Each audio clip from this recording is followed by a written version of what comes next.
I am very, very, very happy to be here. My name is Gaius Chibweze, and I am the founder, chairman of Eastside Ventures. As someone who loves anything that concerns IGBO, in the last 8 years, my company Eastside Ventures has invested over $5 million in the Southeast. We own Voice of the East, which is the biggest Igbo media platform in the world. Currently, we have over 500,000 followers across all social media platforms, and we are viewed by over 50 million people. We also own Ohaneze Farm, which is currently the biggest fenced animal ranch farm in the Southeast. As a son of this great land, I believe in the boundless potential of Igbo. History tells us how our people turn challenges into opportunities, building a vibrant and thriving economy before the devastation of the Civil War. Under the visionary leadership of Dr. M.I. Opara, the Southeast once ranked among the fastest growing economies in the world, outpacing nations like Malaysia, Singapore. This was a time when our region was defined by innovation, agriculture, and industry. A time those of us living today must draw inspiration from as we rebuild IGBO. But to be very honest, as I was sitting down there and I was listening to all the amazing things the last speaker was saying, I was just telling myself, IGBO, we have talked too much. We have had different summits. We have had summit on summit. In the United States, I have attended a lot of summits by our people. I have also joined a lot of summits online being organized here in IGBO, and this is one of them. But one thing that is special about this summit is because Chief Ifedi here promised me that whatever it is that is discussed here, that it is time for action. And I actually agree with him that it is time to move from talk to action. I would like to run you through some of the things that we have been able to do. I would like to run you through some of the amazing things we have been able to do with Eastside Ventures. So for those just hearing about Eastside Ventures for the first time, especially our fathers and mothers here, those who are not active on social media, but I'm sure every young person here must have come across one of our products. We launched the Kedu app, which is Igbo-only social media platform. It's an app with over 50,000 users, just only Igbo people. So when it comes to anything in the Igbo, we are at the forefront. We also own Voice of the East. Voice of the East is more than a media company. It is a movement. We use Voice of the East as an instrument to amplifying our stories and connecting IGBO to the world. 9 years ago, I founded Voice of the East. And one of the reasons why I founded Voice of the East is IGBO needs to invest more in the media, because most of the things that are put out about IGBO are half-truth or not true. I asked myself, what can I do? And since then, we have been promoting the Igbo culture, putting our people on the map. The next project that I also want to talk about is the Ohaneze Farm. We started asking our people to come back and invest in IGBO through Voice of the East. But I noticed something. Most of the people will come and say, you that you're telling us, what have you done? And so 5 years ago, we launched our company, Eastside Ventures. And through Eastside Ventures, we also launched the Ohaneze Farm, which is currently the biggest animal ranch, fenced on a 410 plots land here in Enugu State, in the Southeast.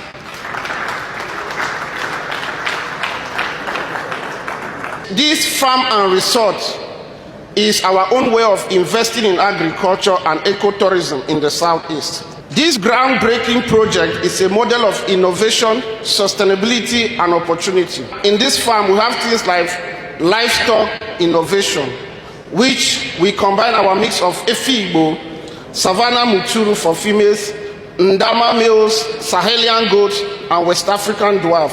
Our goal is to ensure that we churn out high-quality beef dietary and goat production. We also have the ecotourism part of this farm, and we also have the greenhouse farming section of this farm. As I talk to you right now, we are housing over 100 cows and 250 goats. We used that for a start for experiment to see how it works, to also learn. But this ranch has a capacity for 5,000 cows and 10,000 goats. And together we are going to get to that full capacity. We launched another project called the Tech City Africa. As a front-end engineer myself, I have seen how tech is one of those ways that we can reposition the Southeast. Every young person that you are talking to today has a phone, and they are always online. With technology, these young people can earn a living from tech. And this is what inspired us to launch the Tech City Africa project, which is our bold vision to position the Southeast as a global tech hub. We are building what you can call the Silicon Valley of Africa. And we are not just talking. We are not just talking, because most people talk but they don't do. To show our commitment, we bought 25 hectares of land, and we have fenced it, and we are currently done with the architectural design of the tech city. The first phase of the project is going to cost us over $10 million US. But one thing I want to assure you is that the money is there. We are going to bring back that money, and we are going to build Tech City Africa here in IGBO.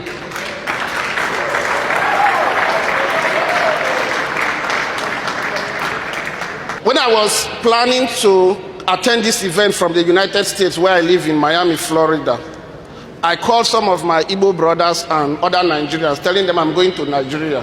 One thing everybody told me was, you have to be mad to want to go to the Southeast. If you don't live in the Southeast and you hear how people talk about the Southeast, you will actually think the person is going to Afghanistan. The media, for whichever reason, has magnified whatever it is that is happening here in the Southeast more than what it actually is. If you hear what they were telling me, I never knew I would be standing here talking for this long time and somebody has not taken me down. This is one of those things that we in the media, we want to fight. And those of you who know me online, while I am promoting Build in Igbo Land, I have fought against such kind of narrative that is being pushed around about the Southeast. And I will encourage every Igbo person, if you're seated down here today and you're an Igbo person, don't magnify whatever it is that any other person is saying about Igbo. We don't have another homeland. No matter how you run to anywhere you go to, one day you will want to come back.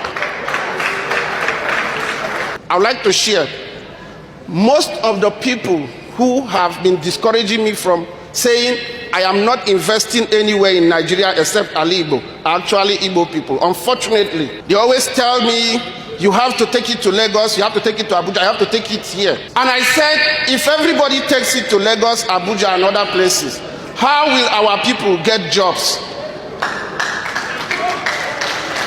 How will development come? Because of a truth. Part of what is increasing crime in Igbo today is as a result of failed leadership, unemployment, and people having meetings and not doing what they say that they are going to do. One of the things we must do as a people is to fight insecurity in our region. Because without security, our region cannot reach its full potential. Anywhere you go, you hear Igbo people are great. We show our wealth. We are individually rich but collectively poor. Our homeland doesn't reflect who we are portrayed. I left Enugu some years back. I came back. The difference was not much. What we need to do is that we must be deliberate about building Igbo. And the only way we can do this is to come together and fight insecurity. Because with insecurity, people will never come to invest where it's insecure. So I want to talk to you today, my royal father and all other elders in the house. Whatever it is that you're doing, please let us work together to bring peace back to our homeland. Let us encourage more of our sons and daughters to invest in IGBO, because one of the things that brings peace is when people are employed, when there are opportunities. So nobody who is working and earning well, not so many will want to kill themselves. So this is why I strongly advocate for the immediate implementation of what was called Ayoha Vigilant Corps at each state level of the 5 states and the coordinating body at the regional level, which is to be headquartered here in Enugu. It is called Ayoha Peace and Security Agency. Now, many of you will be wondering, what is this agency? This initiative was meticulously designed in 2023, and it is a collaborative and security framework that can restore confidence in the Southeast. It is a blueprint already created. There is no need to reinvent the wheel. Through our platform, Voice of the East, and with its reach of over 50 million views monthly and a vibrant diaspora audience, we have reminded the world of the commitments made at the Southeast Security and Economic Summit in Owerri and the communique that came out from the Governors Forum in May 2024. But today, I stand here to say that it is not enough to make promises. Implementation is what will build trust. Many of our people are already becoming tired of inviting them to gather. When people are invited to gather and then what is discussed and agreed is not implemented, it becomes a problem. So, beyond security, I am saying that we also need to build confidence in the opportunities already taking shape. Some of the projects by our companies, such as Ohaneze Farms, which has been operational, exemplifies what can be achieved when passion meets investment. To round it up, I will say the Southeast cannot and must not lag behind in the race for economic transformation. To the governors, policymakers and stakeholders here present, I say there is no business and development without security. To my fellow entrepreneurs and investors, people still invest in northern Nigeria. People still invest in some of those countries we hear where horrible things happen. You must not, because of what people are saying in the media, say you cannot invest and develop your father's land. Because at the end of the day, this is your father's land. People judge IGBO based on how our father's land looks. We have done everything as a people, but what we have not done is building our homeland. So I want to challenge everyone here. You must think Igbo first. I am challenging everyone here. You must think Igbo first. Collectively, as a people, we can rebuild the Southeast. Thank you.